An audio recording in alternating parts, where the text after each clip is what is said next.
Kevin Mitnick is known as the king of all hackers, with aliases like the Condor and the Dark Side Hacker. Mitnick's exploits stem back to his youth in the late 70s, where he began taking advantage of the system by tricking the Los Angeles bus transfer system to get free rides. As he aged, Mitnick found his gift for code and began hacking into big-name companies like Nokia, Motorola, IBM, and eventually, the Pentagon. Millions of dollars of information passed through his hands before he was finally arrested in 1995. Hardly deterred, Mitnick went on the run from the FBI for 3 years and was the most wanted computer criminal of his time before he was sentenced to 4 more years in jail. Mitnick didn't consider what he was doing as hacking and referred to it politely as social engineering. At one point, a judge found him so threatening that he placed him in solitary confinement because he thought Mitnick could start a nuclear war by whistling codes into a payphone.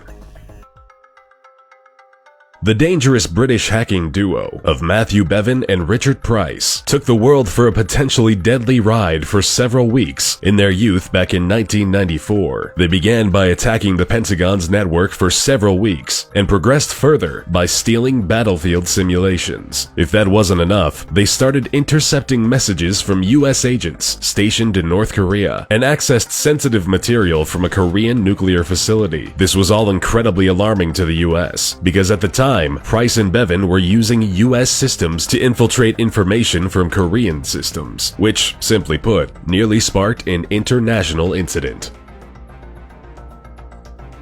You've probably heard about the infamous hacktivist group, Anonymous, or just Anon, sprouting back in 2003 from the breeding grounds of 4chan. Anonymous consists of an unspecified number of politically active hackers. They campaign for internet freedom, social justice, and transparency in the law. With nothing off limits, this group has hit the Chinese government, the Vatican, the FBI, and CIA, while spending just as much time leaking documents or taking down websites with political intent during the aftermath of tragedies like Charlie Hebdo, Michael Brown, and launching large-scale personal attacks on individuals associated with the KKK. While they may not be monetarily motivated, the information they've leaked and the impact they've had on cases and cover-ups has been huge.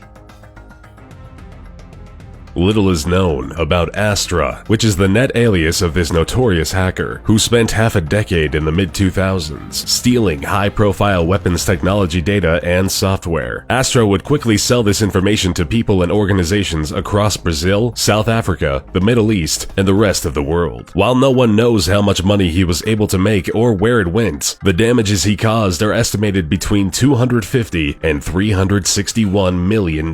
Strangely, even after all of the destruction caused, Astra was never publicly identified, even when Greek authorities arrested and detained this threatening hacker in 2008. Speculations and rumors say that he is a 58-year-old Greek mathematician and is serving 6 years in jail somewhere. Gary McKinnon infiltrated over 97 US military and NASA servers in just a year during 2001. He deleted sensitive data, software, and files that cost the US government $700,000 in recovery charges due to the severity of the damage. Confident in his skills, McKinnon, who went by the alias Solo, taunted the military by posting, "Your security system is crap. I am Solo. I will continue to disrupt at the highest levels." Strangely enough, McKinnon wasn't in it for any kind of monetary gain, and it turns out he was just looking for files containing evidence of extraterrestrial life, which, according to McKinnon, he found.